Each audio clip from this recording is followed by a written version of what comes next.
Hey guys, it's Kevin. This is Kingdom, chapter 590. Let's get it. So the chapter opens up in the Orson camp, and oh boys, everyone rocking like a serious face, right? We've got Denrumi questioning Orson's strategy. Low-key, I am as well, honestly. Because honestly, like, who knows what's going on in Orson's mind. But like, look, we finally get a reaction from Orson in this chapter. Like, when do we ever get a reaction from Orson, right? Normally his face is like kind of low-key staring off into the distance. With this chapter, his face looks tight. He's like, oh boy, he's anticipating something. That makes me keen, man, for the next few chapters. And like, he's not the only one that thinks that as well. Like, from the facial expression of Roboku, he's like expecting a storm. So these next chapters, it should be good action, right? So I don't think we're gonna get anything drastically happening in the center with the two center armies. The action's mostly gonna be on the right and left wing, and then depending on who's winning, the center might try to do something. So like if Shin's winning, maybe Roboku tries to send people over, or tries to push into the Orson camp before he makes a move, or vice versa kind of thing. But it's basically good intel that we get. So basically they're both thinking the same thing, like none of them can really send reinforcements to the right or left wing, because if they do, then Orson or Roboku will counter attack that strategy, which is kind of like a respect move from both of them. Like, Roboku already sent 10k people over there, so I guess he still wants to keep the numbers up against Orson, which is good. It's better to keep at an advantage than a disadvantage. But I'm not too sure. Like, if I was Roboku, wouldn't you take that risk and attack the Orson army? Oh no, you're waiting for the hunger to hit in. Yeah, there's no point really taking a risk. Right, smart move. I'm not Roboku. Clap for Roboku. So basically, they both say the whole battle lies on the right and left wing. That battlefield where Shin is at.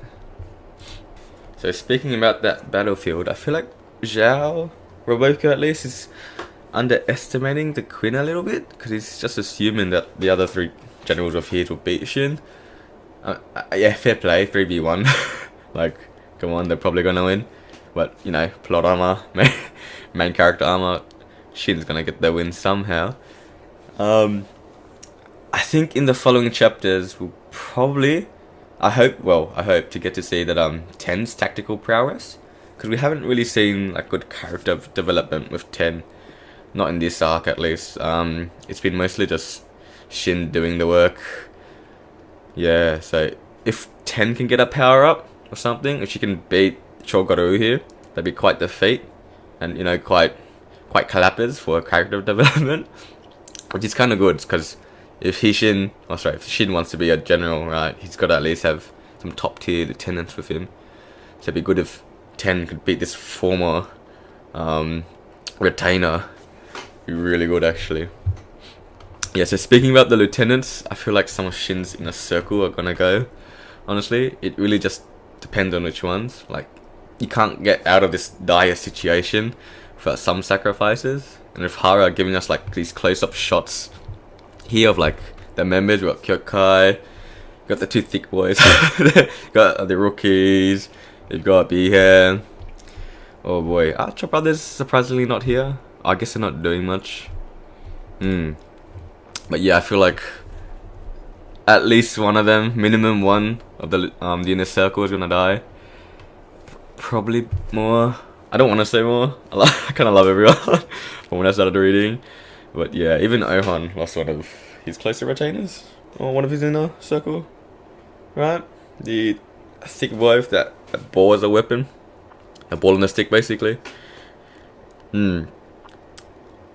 But basically, the members that I don't think are gonna go is Ten. She kind of has to prove herself. Kyokai, because, you know, woman. and then the rookies and the Archer Brothers.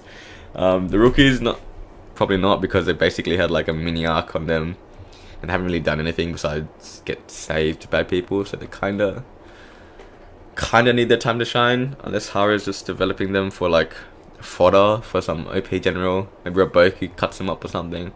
I doubt it though. But given what's shown in this chapter, I think who's likely to go is probably N or Shosa, like the two that are basically covering everyone. Like Ten's given them such a big role in today's strategy.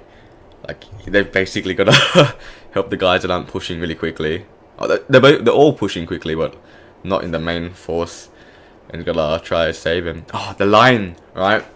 If there are any spots that you believe to be beyond salvation, then don't even try in the first place. Like, holy shit, that line is so heavy. Like, that's so much pressure on those two guys. And they don't even get like a large force to do that with. They just have to pick up what they have and go. It's insane. Like, oh boy. It's out of those two, I think it's Shosa that's gonna hit the hay.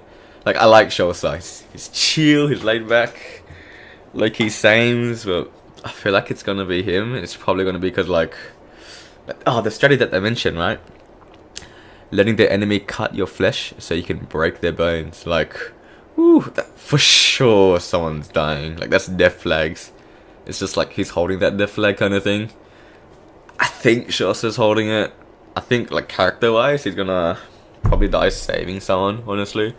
Like, he's always there saving someone. Him and Sugen always show up to save the rookies, at least. And I feel like, I don't think it could be N. It could be N. N dying would make me sad. I lean more towards Shosa though. Break my heart than Duotara. But yeah, we've got the next few pages are just more fighting. We see like brutal fighting. Everyone's getting stabbed. Ooh, I love the artwork actually. But yeah, they're taking so many losses. It's basically, if you're not pushing as fast as the ones, you kind of get left behind. And that's where, again, where N and Shosa have to bring up the rear and try to save what they can. Save what they can for the strategy at least. And if they know they can't save it, leave it be. That actually sucks so much. And then we finally get the introduction of the bigger boys, the actual main force of the push, really. We get the Hihyo. So basically, Duke Hyo's remnants. The Soshui Cavalry, I think that's how you say his name. Not Chinese, don't know. But yeah, he's been with them for ages as well. And we get Sugen's infantry, and he's like the only infantry there, which is quite impressive considering everyone else is on horseback. So it's like, very quick, very strong. Even some of these fodder boys, these guys are strong. Oh, clap. Even Shin's on the front, like Shin being on the front end, at least. Ooh, that's gonna be a very aggressive push. Very aggressive. So, how do I think the Hishin unit's going to win? I have no clue. No clue. I can make a guess. Is Shin actually the flesh in the strategy that Ten talks about? Is he gonna be taking the damage?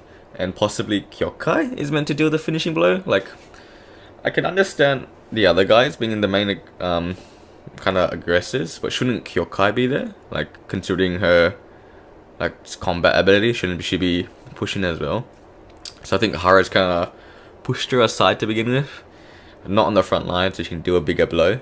Right? That I'd be like that. I can say I really don't know how else they do it unless Ten pulls out some like mad strategy she's had prepared for years or something. It's gonna be hard.